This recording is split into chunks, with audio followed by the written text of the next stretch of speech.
Apa kabar? Luar biasa, puji Tuhan ya. Ya, thank you pemain musik. Ya, senang sekali berjumpa dengan Bapak Ibu semua. Coba beri salam kiri kanan, berikan senyum yang terbaik. Katakan selamat hari Minggu, selamat beribadah. Ya, yang belum kenalan ya. Puji Tuhan ya. Baik, Bapak Ibu Saudara kasih dalam Tuhan, kita masih dalam series favor ya, tentang favor God. Nah, pada pagi hari ini kita belajar tentang bagaimana favornya Tuhan itu pada kehidupan Daud ya, atau David ya, judulnya ya, Psalms of David atau Mazmur Daud ya. Mungkin kita dari yang sekolah minggu, yang mungkin sudah dari kecil menjadi orang Kristen sering mendengar cerita ini ya. Ya, sering mendengar dan mungkin pagi hari ini kita juga akan mendengar beberapa, tetapi ada beberapa rahasia juga yang mungkin jarang dibicarakan atau jarang dikotbahkan. Kita menemukan ketika kita membaca firman Tuhan setiap hari, maka kita menemukan hal-hal yang baru dalam hidup kita. Dan itu firman Tuhan tidak pernah berakhir. Dia ada terus dengan buah yang baru setiap hari. Ya, puji Tuhan. Oke, kita masuk dulu dari Daud ini arti namanya. Ya, silakan. Next. Nah, arti nama David atau Daud. Ternyata bahasa Ibraninya ngomongnya hampir mirip ya. Cuma David gitu mungkin ya. Ya nanti Pak Kus yang jelasin ya. Oke, baik. Artinya David itu atau Daud artinya dicintai atau dikasihi. Wah, bahagia enggak saudara kalau saudara itu dikasihi dan dicintai Tuhan. Amin. Ya, sebagaimana Daud itu namanya diberikan dikasihi dan dicintai oleh Tuhan. Oke, next. Ya, latar belakang dan perkenanan Tuhan kepada Daud. Kita buka di Mazmur 52 ayat 1. Tolong multimedia. Ya, kita baca sama-sama 2, 3. Untuk pemimpin biduan, nyanyian pengajaran Daud. Ketika Doeg orang Edom itu datang memberitahukan kepada Saul, next, bahwa Daud telah sampai di rumah Ahimelek. Mengapa engkau memegahkan diri dengan kejahatan, hai pahlawan? Nah ini dia, terhadap orang yang dikasihi Allah sepanjang hari. Beri tepuk tangan buat Tuhan Yesus, haleluya. Jadi Daud ini dikasihi Tuhan sepanjang hari, setiap hari. Wah, kenapa dia bisa dikasihi oleh Tuhan? Saya percaya bahwa Daud punya hubungan yang luar biasa dengan Tuhan setiap hari. Amin. Nah, Bapak Ibu Saudara kasih dalam Tuhan, memang kalau kita bicara latar belakang dan perkenanan Tuhan, memang banyak, saya tidak bisa ungkapkan semua di sini, ya, karena cerita tentang Daud ini banyak sekali dari Samuel pasal 1, Samuel 1 Samuel, 2 Samuel sampai di Tawarikh juga ada.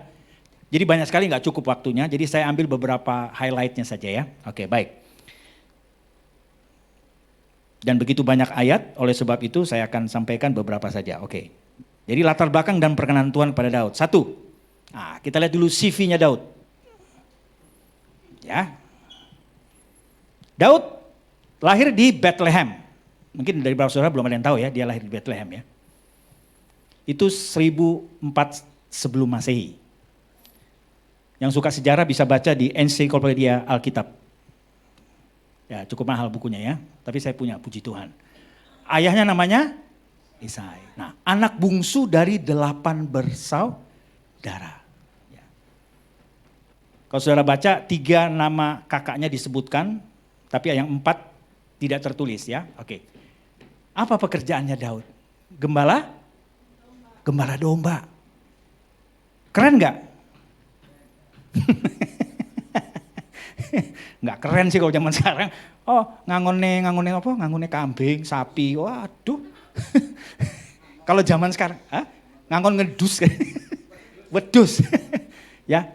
Bekerja sebagai gembala domba. Baru keterampilannya, skillnya apa? Main suling dan kecapi. Nah, ini keren nggak? Nah keren kalau ini, yang tadi kurang keren ya. Oke. Secara fisik Daud itu pria yang tampan, kecil, imut-imut. Coba kita buka 1 Samuel 16 ayat 12. Ya, ada beberapa ayat aja saya ambil ya, karena kalau buka semua kita nggak sempat ngomong ya, dengan ayatnya banyak. Kemudian 2, 3. Kemudian disuruhnya lah menjemput dia, ia kemerah-merahan, matanya indah dan parasnya elok. Lalu Tuhan berfirman, bangkitlah, urapilah dia, sebab inilah dia.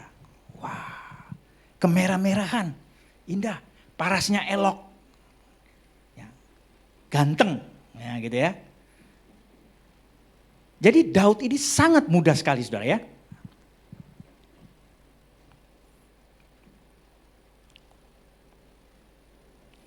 Nah, Daud bekerja sebagai penjaga domba, dan dia ini juga kalau kita baca banyak situ dikatakan bahwa dia itu seperti orang yang anak yang ditaruh untuk menjaga domba jauh dari rumah. Jadi kalau di Israel itu kalau jaga antara kandang dombanya atau tempat memberi makan dombanya di padang itu dengan rumah jaraknya jauh. Jadi kakak-kakaknya ini tinggi-tinggi besar, gagah-gagah menjadi prajurit kerajaan yang waktu itu dipimpin oleh Raja Saul. Sedangkan Daud ini dianggap kecil, masih muda, gak bisa apa-apa. Udah lu jaga aja deh, jadi gembala kambing, domba. Kira-kira begitu ya ceritanya. Nah, setiap Daud menjaga itu dia selalu memuji Tuhan. Dia selalu memainkan kecapi dan alat musik karena dia punya keahlian di situ. Jadi kalau saudara tidak punya keahlian memain musik gak apa-apa juga. Tetapi Daud ini satu contoh bahwa dia bisa memainkan beberapa alat musik. Oke, jadi sudah tahu CV-nya. Sekarang yang kedua. Nah, kedua next. Nah, lalu yang kedua, nasibnya Daud berubah ketika dia dipilih oleh Tuhan. Ya, coba saudara lihat ya. Nabi Samuel diutus Tuhan ke rumah Isai ayahnya untuk mengurapi anaknya Daud sebagai raja. 1 Samuel 16 ayat 12 sampai 13. Kita baca. Tolong multimedia. Oke, 2, 3. Kemudian disuruhnyalah menjemput dia, ia kemerah-merahan, matanya indah dan parasnya elok, lalu Tuhan berfirman, bangkitlah, urapilah dia sebab inilah dia. 13. Samuel mengambil tabung tanduk yang berisi minyak itu dan mengurapi Daud di tengah-tengah saudaranya. Sejak hari itu dan seterusnya berkuasalah roh Tuhan atas Daud. Lalu berangkatlah Samuel menuju Rama. Amin. Jadi ketika saudara diurapi dengan doa, saudara menerima kuasa roh Tuhan dalam hidup saudara. Sebagaimana Daud. Ya. Tapi perhatikan, setelah Daud diurapi, dia tidak langsung dilantik menjadi raja. Tetapi mengalami banyak tantangan dan akhirnya jadi raja juga sih. Ya. Ini berbicara tentang apa? Ada vision, ada satu nubuatan yang diberikan. Ketika saudara bertobat, ketika saudara didoakan dalam sebuah KKR atau dalam sebuah gereja, kamu akan Tuhan angkat, kamu akan begini, kamu akan diberikan berkat berlimpah. Apa langsung terjadi? Tidak. Tetapi itu pasti akan terjadi jika sudah ada waktunya. Amin. Nah, beri tepuk tangan buat Tuhan Yesus. Haleluya. Jadi kalau hari ini anak-anak muda, kita semua yang ada di tempat ini yang menonton live streaming, ada nubuatan atas hidup saudara. Mungkin belum terjadi, tapi percaya itu pasti terjadi. Ya. Nah, saudara, sebagai seorang gembala domba jabatannya, waktu dia diurapi jadi raja, kira-kira perasaan Daud gimana? Wah, bener kayak dia. Memang tidak disebutkan di Alkitab ya. Waktu posisi kita dalam keadaan tidak baik, atau mungkin kita lagi sakit nih, kamu nanti pasti sembuh, Tuhan menyembuh. Ah, masa ya? Begitu ya. Itu ada manusiawinya gitu loh. Tetapi saya mau berbicara pada saudara, kalau Yesus sudah ada di dalam kita ada di dalam Yesus, kita menikmati bermujizat dan kebesaran Tuhan. Karena yang di dalam kita itu dahsyat saudara. Roh yang di dalam kita itu lebih besar, melampaui segala akal dan pikiran kita. Ya. Jadi Daud itu tidak langsung dia jadi raja, tapi justru dia mengalami tantangan dan permasalahan. Nah, sama dengan hidup kita. Jika Tuhan berikan nubuat ketika kita bertobat, kita menerima Tuhan Yesus sebagai Tuhan dan Juru Selamat, hidup kita dirubah oleh Tuhan. Mungkin tidak instan. Ya, yang instan itu cuma mie, kopi, teh instan ada. Tapi hidup manusia perlu proses. Kenapa proses itu terjadi? Agar mendewasakan kita. Tidak menganggap remeh. Kita menganggap remeh berkat Tuhan. Tidak menganggap remeh pemberian Tuhan. Tapi kita bisa memanage, mengatur berkat Tuhan dengan baik. Amin. Itu saudara.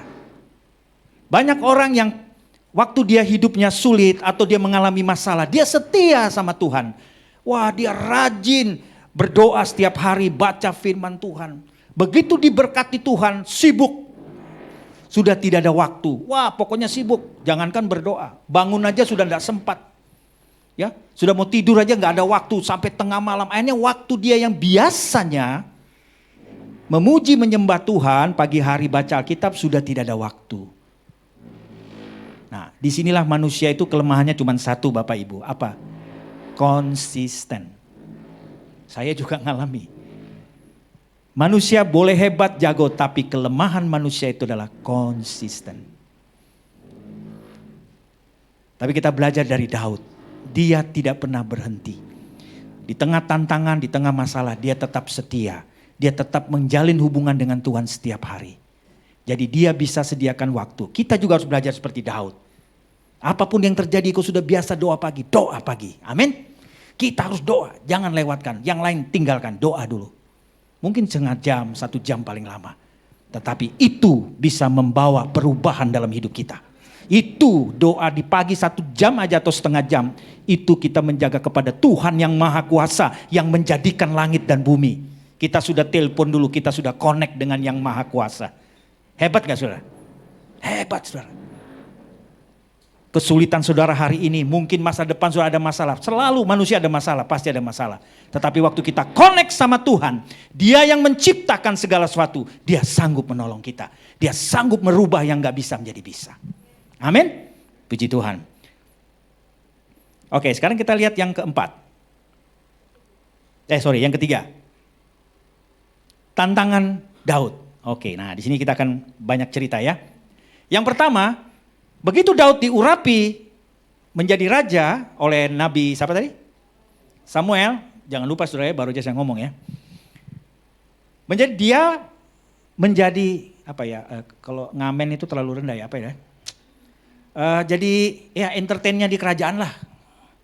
Jadi kalau Raja Saul lagi, coba kita baca di 1 Samuel 16 ayat 17 dan 23. Sebenarnya ya, oke. Berkatalah Saul kepada hamba-hambanya itu, maksudnya waktu di istana raja, carilah bagiku seorang yang dapat main kecapi dengan baik dan bawalah dia kepadaku. Siapa yang dibawa? Kita lihat di 23, ayat 23. Lompat aja. Nanti di rumah boleh baca 16, 17 sampai 23. Dan setiap kali apabila roh yang daripada Allah itu hinggap pada Saul, raja, maka Daud mengambil kecapi dan memainkannya. Maka Saul merasa lega dan nyaman, terus dan roh yang jahat itu undur daripadanya. Wow, beri tepuk tangan buat Tuhan Yesus.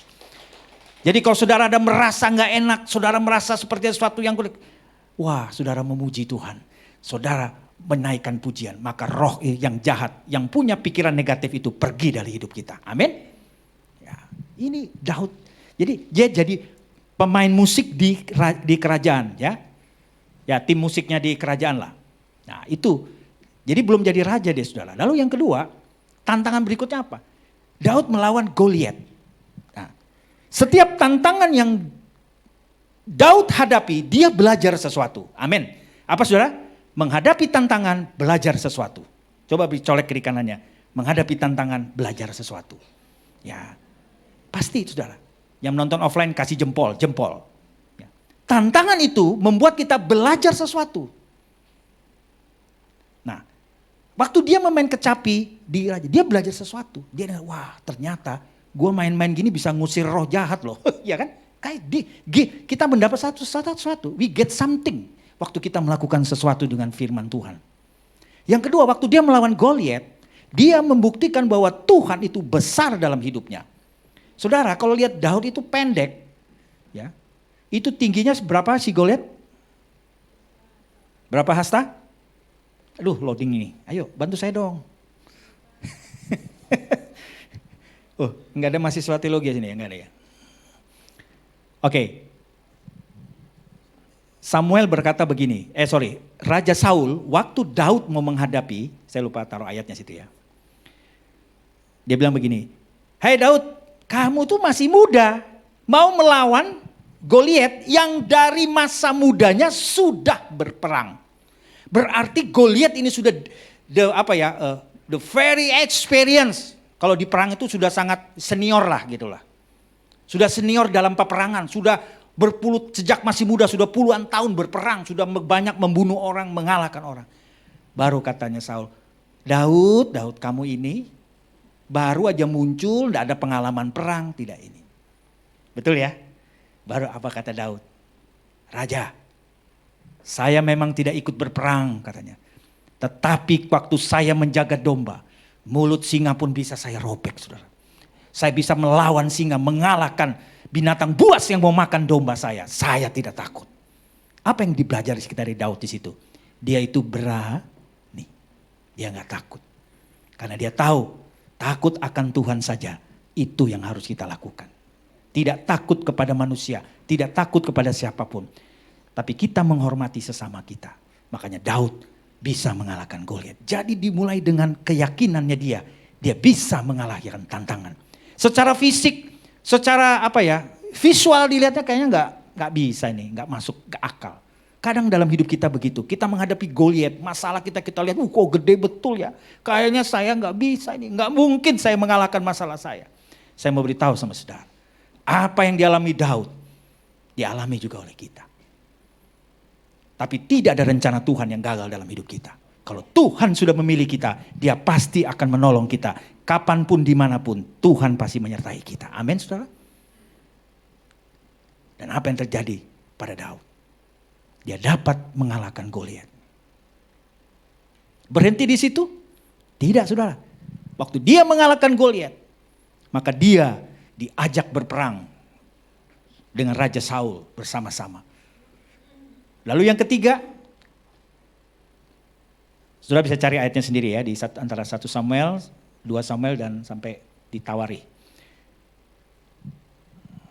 Rakyat Israel berkata, Saul mengalahkan tentara beribu-ribu tentara, tetapi Daud mengalahkannya berlaksa-laksa. Maka timbullah iri hati dari Saul. Loh, Daud ini kan anak buah gua.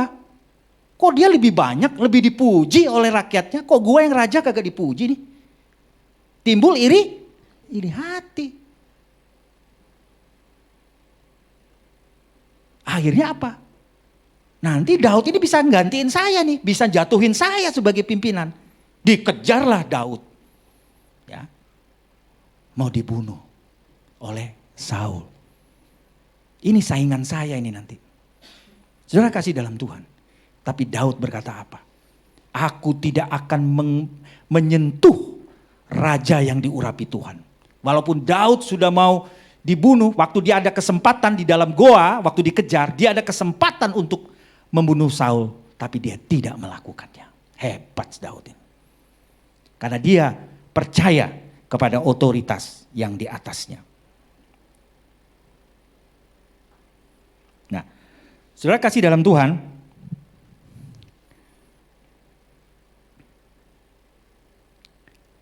Selanjutnya, akhirnya Daud dilantik menjadi raja di usia 30 tahun. Dan dia memerintah selama 40 tahun sebagai raja terlama dalam sejarah Israel. Beri tepuk tangan dulu buat Tuhan Yesus, haleluya.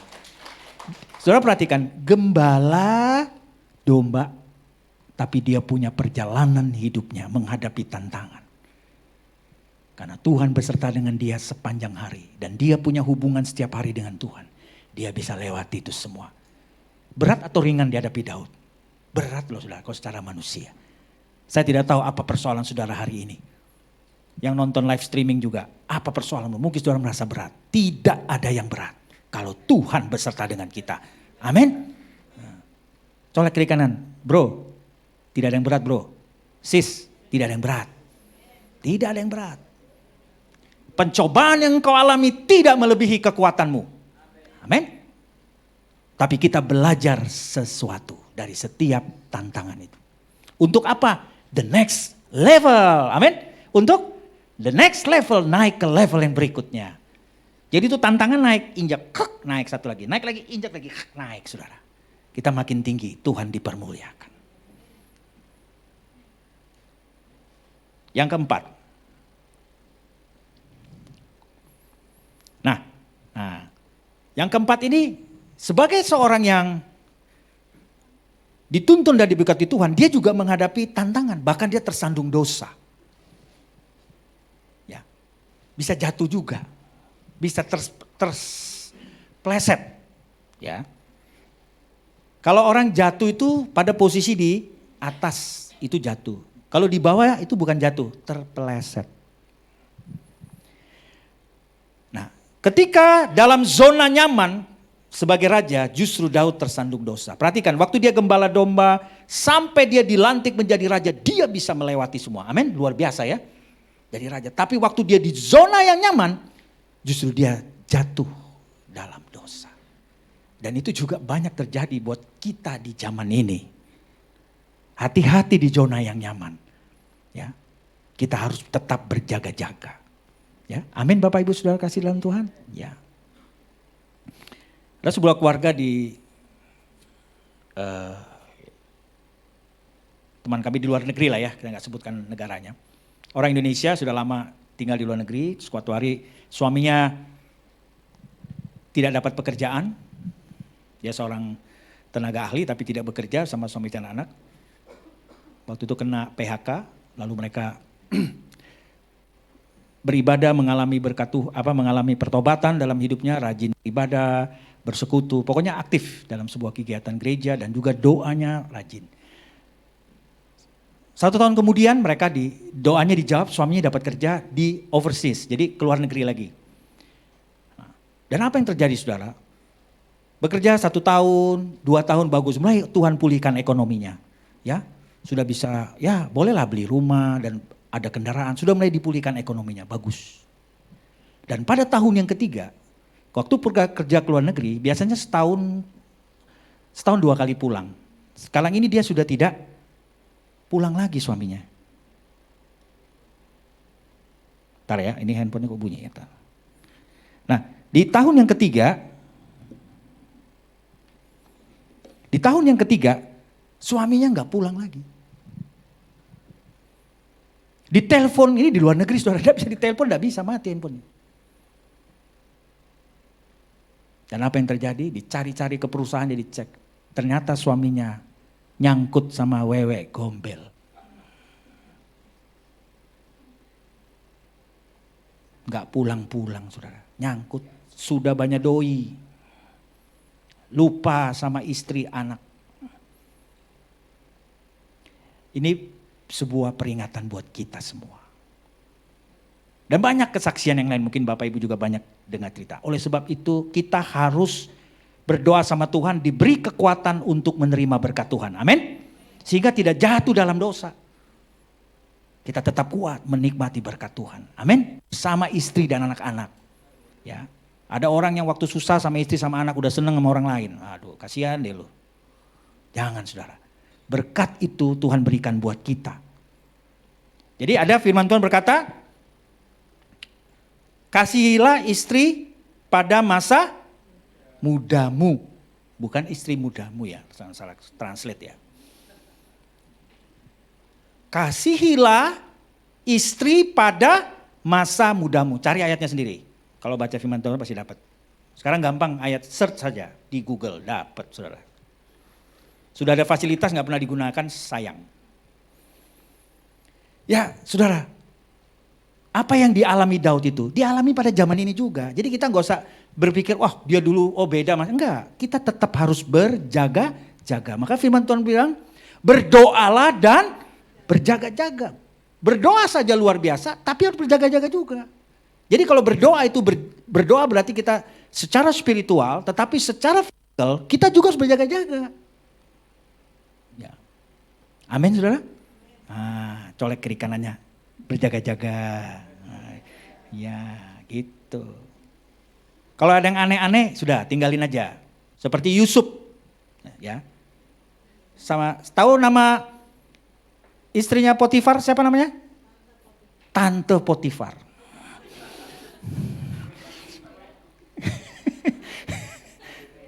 Gampang kan? Gampang karena nggak ditulis namanya ya.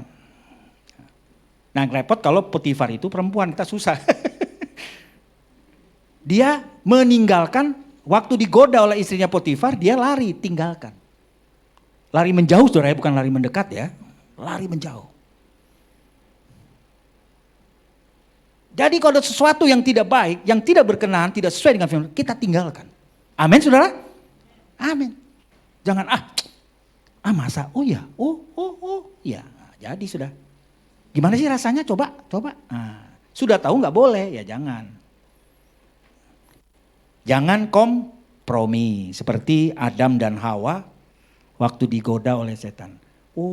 Oleh iblis. Oh iya ya, ini buah nggak boleh dimakan. Yang di tengah-tengah ini. Tuhan berkata, buah ini boleh kamu makan. Nanti kamu jadi seperti Tuhan. Padahal iblis putar balik itu kata-katanya. Kata-kata yang benar adalah, kamu tidak boleh makan buah ini. Gitu. Bukan kalau kamu makan, kamu akan jadi seperti Allah. Nggak ada disebut begitu Tuhan. Nah, hati-hati orang dengan mulutnya. Jaga mulut, hati-hati bicara kita. Karena mulut ini untuk membangun orang lain.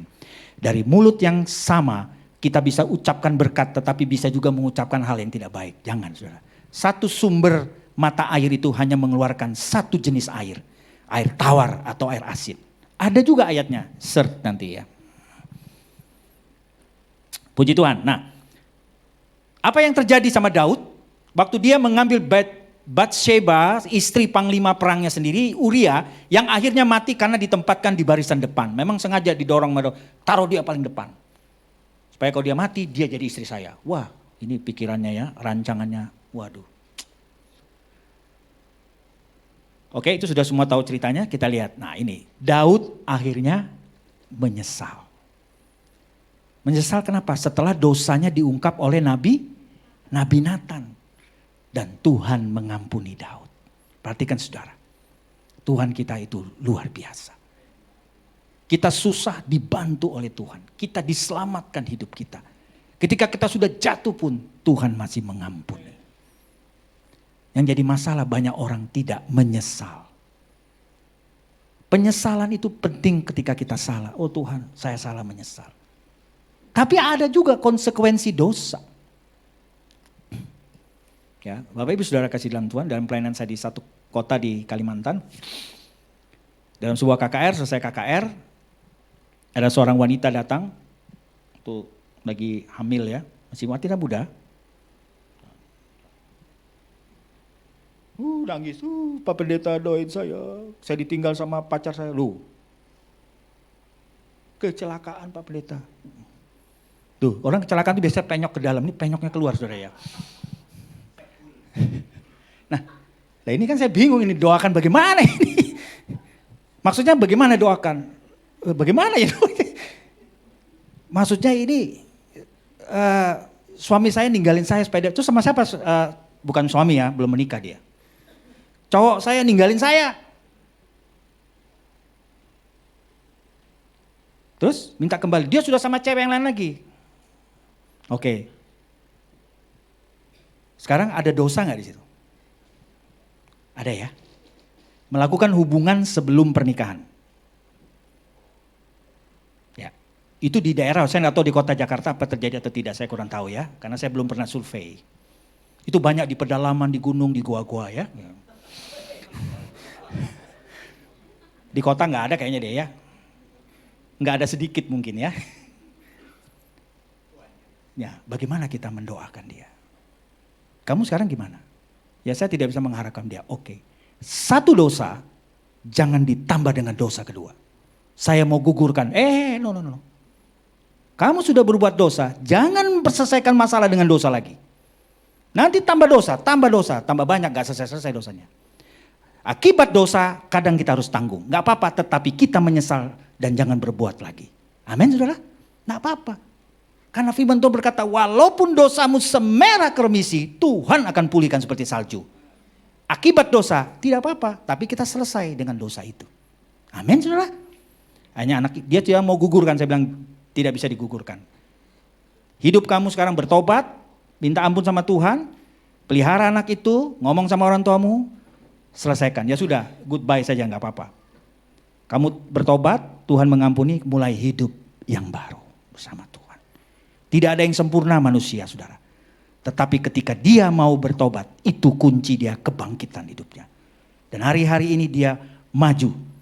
Dia bisa bersuamikan orang lain yang bisa menerima apa dirinya apa adanya. Hanya hidupnya dipulihkan Tuhan. Mungkin seakan kayak ganjil, tapi Tuhan bisa menolong kita.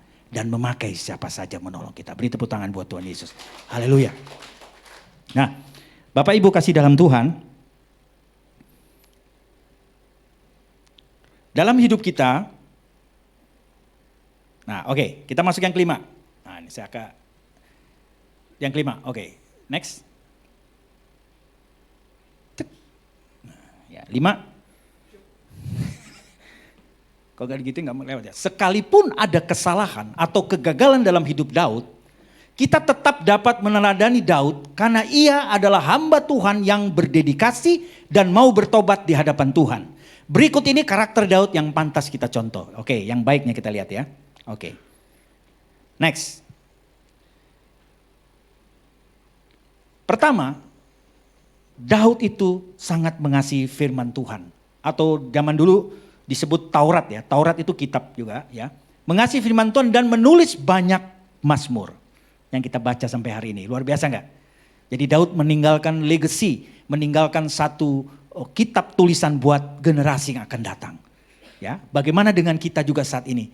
Kita menabur yang baik untuk the next generation. Anak cucu kita akan menikmati apa yang kita buat hari ini. Beri tepuk tangan buat Tuhan Yesus ya. Jadi kita menjadi orang tua yang baik, menjadi opa oma yang baik. Walaupun mungkin keadaannya nggak baik, kayaknya nggak susah, nggak apa-apa. Kita beri yang terbaik saja. Kita kasih yang terbaik, pasti tunas itu akan tumbuh. Amin saudara? Amin, pasti tumbuh saudara. Di 119, Mazmur 119, 97 berkata, oh betapa aku mencintai Tauratmu atau firman Tuhan, inilah perenunganku sepanjang hari. Jadi Daud itu baca firman setiap hari, baca Taurat Tuhan. Ya. Lalu apalagi yang kita belajar, Daud itu menjadi pendoa. Ya, dia berdoa. Makanya kalau saudara baca di Mazmur ada doa pagi hari, ya, betul ya? Ada doa malam hari, itu ada. Nah, itu banyak sekali ayatnya ya, saudara boleh baca di rumah atau di foto. Tapi kita akan coba baca satu saja.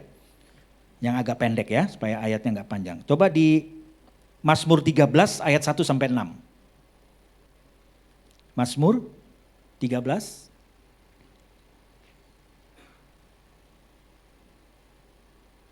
ya, saya mau nulis ayatnya cuman banyak sekali slide-nya nanti.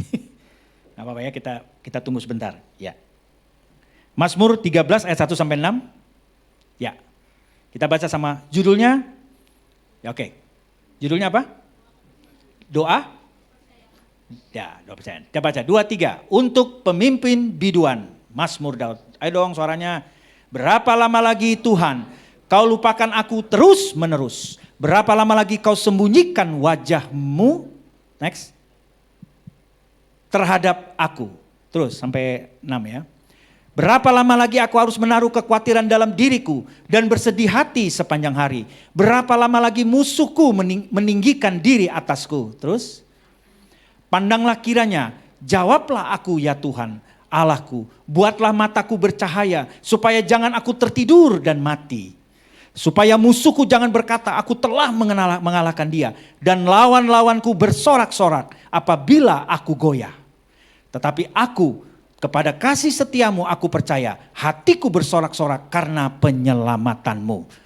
Aku mau menyanyi untuk Tuhan, karena ia telah berbuat baik kepadaku. Amin, puji Tuhan. Beri tepuk tangan buat Tuhan Yesus, luar biasa. Jadi Daud waktu menghadapi persoalan masalah, dia curhat sama Tuhan. Amin. Dia kata, oh Tuhan ini musuhku sudah mau mengalahkan aku. Musuhku sudah bersorak-sorai mau menginjak-injak aku. Tapi dia bilang, Tuhan penyelamatku. Aku akan menang bersama Tuhan. Yes, jadi secara spirit dia sudah menang di alam roh. Dalam alam roh menjadi alam nyata. Maka dia mengalami kemenangan yang besar. Ya, sudah. Hari ini Bapak Ibu Saudara punya pergumulan ekonomi, keuangan, apalagi keluarga, rumah tangga, studi. Apapun persoalanmu, saudara bandingkan dengan apa yang dialami oleh Daud. Kita lihat-lihat kayaknya nggak seberapa di masalah saya. Tapi kita selalu berkata masalah saya besar. Seharusnya kita berkata Tuhan saya besar. Amin. Ya. Coba lihat klik kanan, Tuhan kamu besar loh. Tuhanmu besar loh. Yesus itu besar loh. Iya. Ya. Kita ada hari ini karena kasih karunia Tuhan. Amin. Kita bisa kuat hari ini. Kita bisa berdiri di tempat ini. Itu karena kasih karunia Tuhan. Jadi kita harus selalu bersyukur setiap hari. Puji Tuhan. Ya. Lalu yang berikutnya, jadi menjadi yang ketiga, Daud itu menghormati otoritas di atasnya. Coba kita lihat 1 Samuel 24 ayat 6.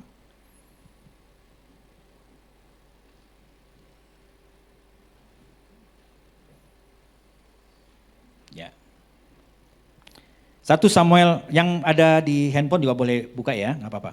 Menghormati otoritas di atasnya, 1 Samuel 24 ayat 6. Ya, puji Tuhan.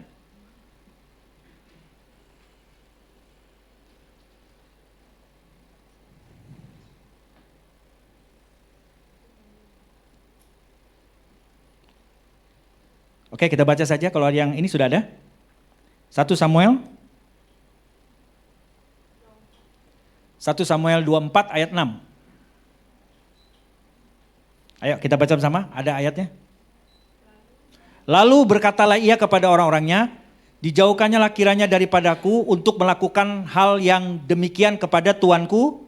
Terus, kepada orang yang diurapi Tuhan, yaitu yakni menjamah dia, sebab dialah orang yang diurapi Tuhan. Jadi maksudnya dia itu siapa? Saul. Jadi Saul itu atasan dia, adalah rajanya. Jadi Daud berkata, dijauhilah aku untuk aku mau mencelakakan. Orang yang diurapi Tuhan adalah raja, atasannya dia. Jadi tidak mudah juga bagi Daud sampai dia pada level untuk dia bisa mengampuni, dia bisa mengalah kepada otoritas di atas dia. Itu tidak mudah juga, saudara. Kadang orang tuh merasa saya ini lebih pintar, saya ini lebih tahu. Ya kan begitu ya, manusia kan sifatnya, egonya kan gitu. Nah, padahal sebenarnya Daud ini orang yang punya manajemen yang bagus. Dia tahu sampai di mana batasnya dia, itu dia tahu. Amin saudara. Nah saudara kalau kerja di perusahaan, di kantor atau di mana, saudara harus tahu otoritas saudara itu siapa. Sampai di mana, saudara pasti akan sukses. Amin, pasti sukses. Coba lihat Daud. Dia menghargai Saul, walaupun Saul sudah kejar-kejar dia, mau bunuh dia. Kalau kita manusia, siapa dia? Mau bagejo katanya begitu kan. Tapi tidak. Tapi dia mengalah sama itu, dia bilang tidak apa-apa, biar aja dia nanti urusan sama Tuhan lah. Kira-kira begitu Daud berkata. Dan apa yang terjadi? Waktu dia mengalah, dia menghormati Saul. Saul jatuh sendiri saudara. Enggak ada, bukan Daud yang buat. Dia jatuh sendiri. Karena perbuatan dia sendiri. Kadang kita dikecewakan dengan rekan bisnis kita. Dengan siapa ya? Dengan atasan kita atau siapapun. Sudah kita berdoa Tuhan ya enggak apa-apa deh. Tuhan bisa buka jalan yang lain buat saya. Kita serahkan dia dalam Tuhan. Jatuh sendiri saudara. Kalau dia enggak benar di hadapan Tuhan, dia akan jatuh sendiri. Enggak usah kita melawan dia, enggak usah. Kita belajar sesuatu saudara. Sabar. Kita tahu batasan kita sampai sini, kita berserah sama Tuhan, maka Tuhan akan menolong kita. Tuhan begitu banyak, Tuhan bisa buka jalan bagi kita melewati siapa saja. Tuhan bisa pakai orang lain menolong kita. Tuhan bisa pakai siapa saja menolong kita. Kita ini terbatas saudara. Kita limited. Tapi kita punya Tuhan yang unlimited. Beri tepuk tangan buat Tuhan Yesus. Dahsyat. Coba saudara review hidup saudara dulu 10, 15, 20 tahun yang lalu. Seperti apa kita ini? Tapi Tuhan mengubah hidup kita. Pada satu destinasi, satu tujuan, satu profetik yang Tuhan berikan. Mungkin 20 tahun, kamu sekian puluh akan. Dan saya alami sekarang di Jakarta ini. 20 tahun yang lalu sekitar 18 tahun yang lalu ya, 2002. Ada seorang hamba Tuhan dari orang Armaik, Dr. Samuel Doktorian, usianya waktu itu 70 tahun. Dia datang ke kota kami di Balikpapan, lalu saya dinubuatkan, kamu bersama keluargamu akan nyebrang. Saya pikir nyebrangnya ke Penajam yang sekarang ibu kota negara itu, kan itu laut juga nyebrang juga. Ternyata nyebrangnya ke Jakarta. Saudara. Itu 18 tahun yang lalu. Ngerti saya enggak? Saya dulu aja ke Jakarta waktu saya masih kerja, aktif ya lebih. Itu sering ke Jakarta, wah saya nggak mau lah tinggal di Jakarta, macet. Maju nggak bisa, mundur nggak bisa, ya kan? Bingung. Dan selalu kalau saya ke Jakarta saya minta yang dekat airport. Kalau ketemu sama orang meeting itu yang dekat airport. Ya di daerah TA itu ya dekat ya. Jadi kalau ada apa-apa macet langsung pulang gitu, nggak mau lama-lama Jakarta. Wah kena di mulut pindah Jakarta. Tapi Tuhan itu punya rencana, amin. Ya.